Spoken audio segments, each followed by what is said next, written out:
Mandy fun world नाम के एक अम्यूजमेंट पार्क में काम करती थी। वो पार्क अलग अलग हिस्सों में बटा हुआ था। उस पार्क के एक कॉर्नर में मैंडी को ड्यूटी अलॉट की गई थी। उस कॉर्नर के बारे में उसे ज्यादा कुछ नहीं पता था। अपनी ज्वाइनिंग के फर्स्ट डे उसने वहां एक साइन बोर्ड पढ़ा, एस्केप रूम। अपने को एम्प्लॉय से उसे पता चला कि ये एक गेम था जिसमें कुछ लोगों को गेम्स और पजल सॉल्व करके एक रूम से निकलना होता था। मैंडी क्लॉस्ट्रोफोबिक थी, यानी उसे बंद जगहों से घुटन महसूस होती थी, जिसकी वजह से उसे सांस आनी बंद हो जाती थी। इसलिए उसने सोचा कि उसकी भलाई उन एस्केप रूम्स से दूर रहने में ही है। रूम के अंदर उसने अलग अलग तरह के लोगों को जाते हुए देखा था, लेकिन उन रूम्स के अंदर क्या और कैसे होता था ये उसे कभी समझ नहीं आया। एक दिन मैंडी की इवनिंग शिफ्ट थी और वो अपने काम में लगी हुई थी। कुछ देर बाद वहां हुडी पहने एक लड़का आया। वैसे तो एस्केप रूम में क्रू मेंबर्स के बिना किसी का भी जाना अलाउड नहीं होता था, मगर उस लड़के ने रूम में अकेले जाने की जिद की। उसने मैंडी को इस काम के लिए एक्स्ट्रा टिप भी दी। मैंडी को कुछ अजीब लगा, लेकिन उसने उसे रूम की कीज फिर भी दे दी। रूम ऑपरेटर के ग्रीन सिग्नल के बाद वो लड़का अंदर चला गया और मैंडी अपनी सीट पर अपने फोन में बिजी हो गई। करीबन कुछ 5 मिनट बाद उसी रूम के दरवाजे पर जोर जोर से खटखट होने लगी। मैंडी ये देखकर थोड़ा घबरा गई। उसने ऑपरेटर रूम में कॉल किया, लेकिन किसी ने फोन नहीं उठाया। जब वो वहां गई तो ऑपरेटर रूम में कोई भी नहीं था। किसी के वहां ना होने पर मैंडी खुद ही उस एस्केप रूम की तरफ चली गई। कोई अभी भी दरवाजे को जोर से खटखटा रहा था। अचानक दरवाजे के नीचे से धुआं निकलने लगा और उस रूम का दरवाजा अपने आप खुल गया। सभी आवाजें बंद हो गई थीं। मैंडी उस रूम में गई तो अंदर जाने पर बहुत सारा धुआं था और पूरे रूम में एक लाल रोशनी चमक रही थी। अंदर उस लड़के को ना देखकर मैंडी थोड़ा घबरा गई। अच्छी तरह से ढूंढने पर भी वहां उसे वो लड़का नहीं मिला। तभी एकदम से दरवाजे के बंद होने की आवाज आई।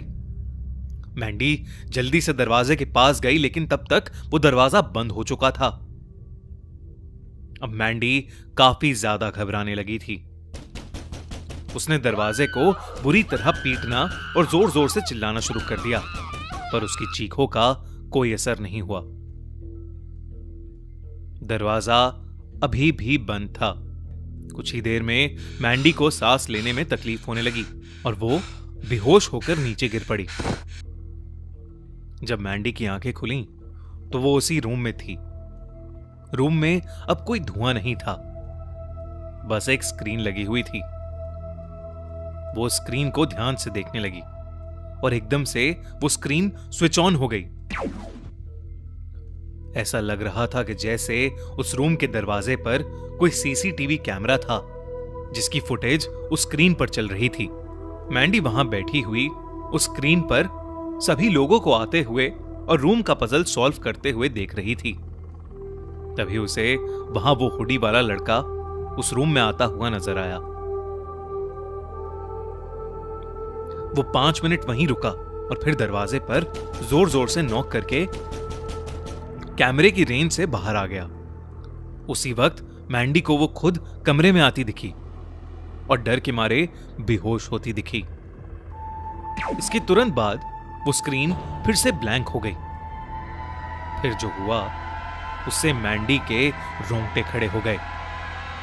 वो लाल रोशनी अचानक से गायब हो गई और कोई अदृश्य शक्ति मैंडी को खींचकर उस कमरे के कोने में ले गई। उस कमरे में अब बिल्कुल शांति थी। स्क्रीन की लाइट की वजह से उस कमरे में थोड़ी सी रोशनी हुई। उस रोशनी में मैंडी को वो हुडी वाला लड़का अपने सामने वाले कॉर्नर में बैठा दिखाई दिया।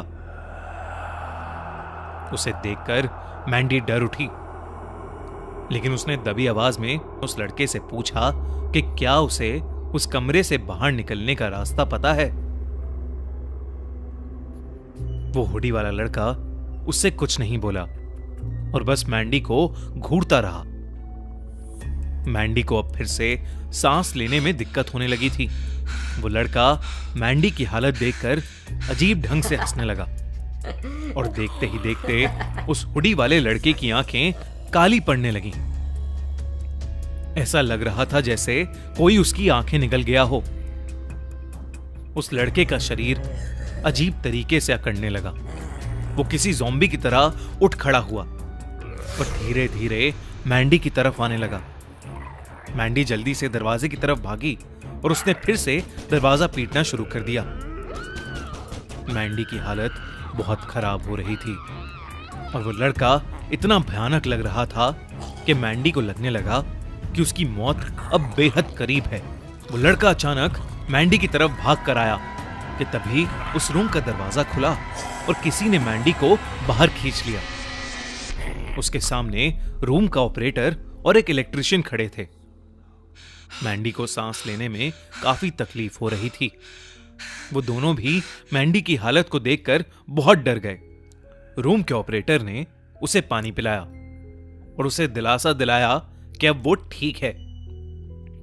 कुछ देर बाद मैंडी बेहतर महसूस करने लगी।